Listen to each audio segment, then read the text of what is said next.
Hello students, myself Vijay Kumar Badkar. Today we are going to be discussing typical configuration of computer system. Before going to be discuss this chapter, we need to be discuss the blueprint of this chapter.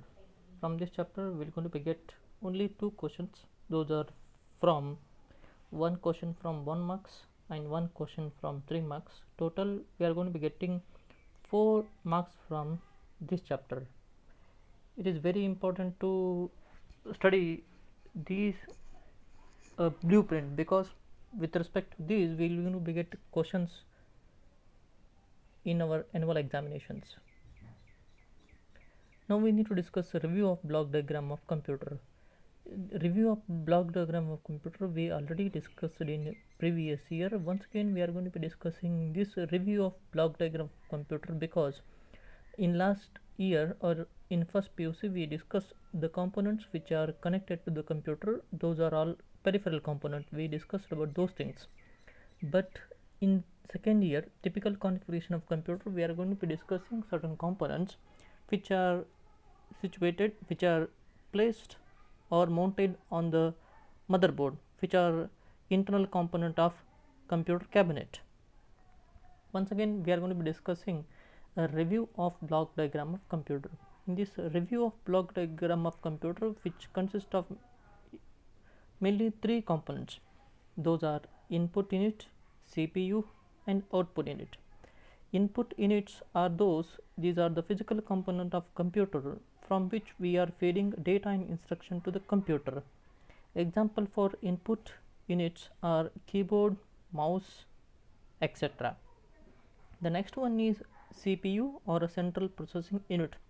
This central processing unit consists of 3 important parts. Those are arithmetic and logic unit, control unit and memory unit. What do you mean by arithmetic and logic unit? Arithmetic and logic unit is responsible for performing arithmetic and logical expressions. If you are feeding any instructions which consist of arithmetic expressions as well as logical expressions, these are manipulated using this arithmetic and logic unit. The next one is control unit. The control unit is responsible for controlling the peripheral components by means of sending certain control signals to the respective devices which able to control the components which are connected to computer system. That's why it's called as a control unit. Each and every component which want to perform certain operations, those have to get an control signals from this control unit. The next one is memory unit.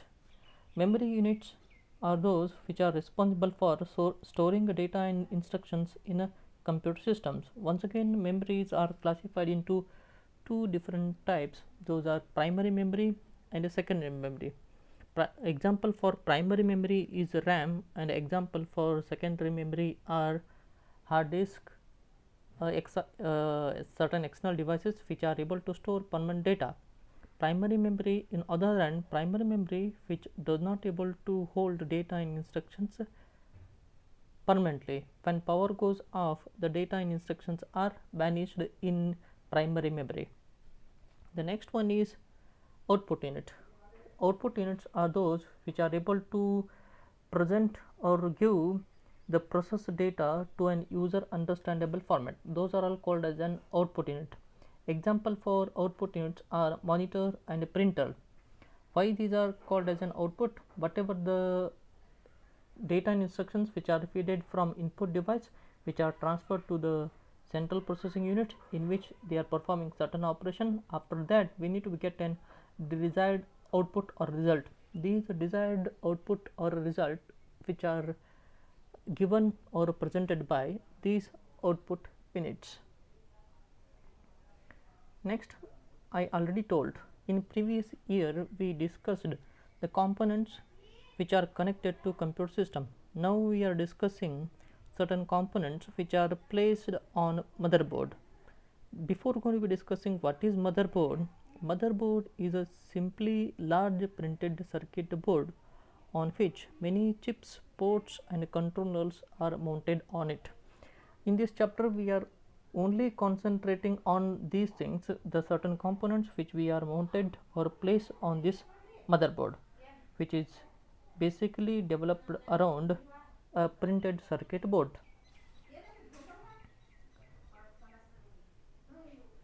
Now we need to discuss characteristics of motherboard. Characteristics of motherboards. Every motherboard consists of certain characteristics of motherboard means motherboard possessing certain characters. Those are form factor, chipset, and processor socket. What do you mean by form factor? Form factor refers to the motherboard geometry, dimensions, arrangement, and electrical requirement.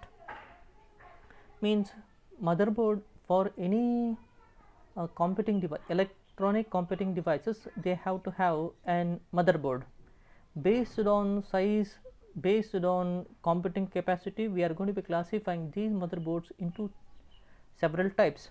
Before going to discuss, I need to have a certain brief discussion over this one. We might be seen about laptop, we might be seen about desktop, and we seen about POM-TOM or mobile devices. All these devices consist of an motherboard. These motherboards are having different size, shape, right? To define this shape and size of the motherboards, we need to have these characteristics. The first one, form factor, which refers motherboard geometry, dimensions, arrangement, and electrical requirements. It means that if we are going to be defining any electronic computing devices, for that what type of motherboard you need to be required, these are defined or described with help of form factor. Next one is chipset. Chipset, which is a memory chip on a motherboard. The responsible of this chipset is to control the majority of the resources which are connected to computer system, and which also responsible for controlling data transfer, control and coordinate data transfer among several components which are connected to computer systems. We need to discuss in detail about this chipset while we are going to be discussing architecture of motherboard. Next one is processor socket. Processor socket is a rectangular connector into which the processor is vertically mounted, is called as an processor socket. These are the three important characteristics which are possessed by motherboard. Once again, the important characteristics of motherboards are form factor, chipset, processor socket. Next one is types of motherboard. The types of motherboards are classified into 4 different types. Those are XT motherboards, AT motherboards, PB80 motherboards, and ATX motherboards. XT motherboards means extended technology motherboards. These are old model motherboards. In this we find old model processor socket like LIF, low insertion force socket, RAM slots, DIMM, dual inline memory models, ISA, industry standard architecture, 12 pin power connector, and they have slot type processor, and they does not come up with any ports. Motherboards are classified, I discussed motherboards are classified into 4 different types. These are it is how we are going to be classifying. It is mainly classifying what type of processor we are having. With respect to that, what type of component we are going to be placing the components on motherboard. Based on this, we are going to be classifying different types. In this XT motherboards, these are old model motherboards. These motherboards are come up with an only RAM slots, DIMM, ISA, only 12 pin power connector. These motherboards does not have any ports. Example for XT motherboards are Pentium 1, Pentium MMX, Pentium 2, and Pentium Pro. These are some example for XT motherboards. The next one is AT motherboards. AT motherboards means advanced technology motherboards. These advanced technology motherboards are come up with an pin grid array socket, SDR RAM slots, 20 pin power connector, and PCI and ISA slots. Just it is an improvement of an XT motherboards. In XT motherboards, these are come up with an only fewer features, but in AT motherboards we can see that these are come up with an SDR RAM slot, means synchronous dynamic random access memory, 20 pin power connector. In previous we are having only 12 pin power connector, and XT motherboards does not have any ports, but in AT motherboards, these AT motherboards come with an PCI slots and ISA ports. It is an important feature. Just we are updating the features to this AT or advanced technology motherboard. Example for AT motherboards are Pentium 3 processors are the example for AT motherboards. Next one is baby AT motherboards. Baby AT motherboards are the combination of XT motherboards and AT motherboards. It is nothing but we are going to be inheriting or acquiring the important features from the both generations or both types. Those are XT motherboards and AT motherboards. These are inherited or acquired. With gathering these features, we are going to be constructing baby AT motherboards. Example for baby AT motherboards are Pentium 3 and Pentium 4. The next one is ATX motherboards. ATX motherboards means advanced technology extended motherboards. These are the latest motherboards. These motherboards are developed around ATX form factor, means there are these motherboards come up with an MPGA, DDR-RAM slots, PCI slots, AGP slots, SATA connectors, 20 and 24 pin power connector. Once again, these are all upgradation of an previous motherboards, that is baby AT motherboards. Nowadays, most of the computer systems which are developed around this ATX form factor or ATX motherboards.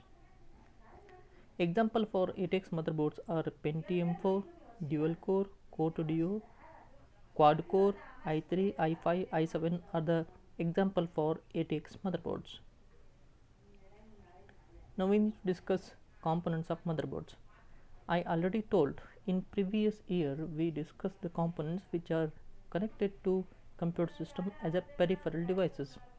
Now we are discussing the components of motherboards, the components which are mounted on motherboards. These are all processor, BIOS, CMOS, expansion slots, hard disk controller, ports, buses. These are the few components which are mounted on motherboards. There are several devices. For the Versal bus they have given only these different components. The first one is processor. The processor or a CPU is the main component to any computer system, because every computer consists of CPU, which is called as an heart and brain of the computer. Without this we are unable to run or start the computer system. This CPU or processor consists of two different components. Those are arithmetic and logic unit and control unit, which also consist of certain set of registers and cache memory, which are holding temporary memory or temporary storage data. With respect to this, every processor is having a certain computation capacity, is called as an clock speed. The clock speed of a CPU is defined as the frequency with which the processor execute instructions or the data that processed. Next one is general structure of motherboard. Students, you need to be remember this diagram, because now frequently we are going to be mentioning, I am referring the components which are labeled on this diagram, in which we are able to see CPU socket, power connector, RAM slots, hard disk slots, north bridge, AJP slot, south bridge, PCI slot, BIOS battery and connector for peripherals. You need to remember all these labeled diagrams, so that in upcoming discussions we need to be have these references. Next one is a general structure of motherboard. Motherboards are generally classified into two different parts. Those are north bridge and south bridge. North bridge or a north chipset, south bridge or a south chipset. It is simply an division of motherboard based on certain devices, those devices who are providing certain access or manipulation by these north bridge and south bridge. North bridge and north chipset is responsible for control of high speed components like CPU, RAM, chipset, bus speed, etc. These are the these north chipset is responsible for controlling high speed components. On other hand, we are having south bridge. South bridge or south chipset, which is similar to a north bridge but which is responsible for controlling slower devices like sound card, net card and hard disk. Why we are having these two different chipset on motherboard? Because north bridge and south bridge, if I'm going to be accessing certain devices like sound card, net card, right, and simultaneously if I'm going to be accessing certain instructions which are stored on CPU, RAM, the speed of the north bridge is high, the speed of the south bridge is low. These are not synchronizing. So to handle such devices, two different working fashion devices, to handle this we are having two different chipsets. These responsibility are to handle high speed devices and low speed devices which are placed on a motherboard. Next one is BIOS. BIOS means basic input output system. It is a small chip on a motherboard that holds certain set of instructions to load the hardware settings required to activate the various devices like monitors, disk drives, etc. BIOS, basic input output system. Basic input output system means whenever you start your computer system, every time this basic input output system which is going to be initiating certain devices, whether they are properly working or not, whether they are properly connected. These are several operations which are need to be taken care by these BIOS systems.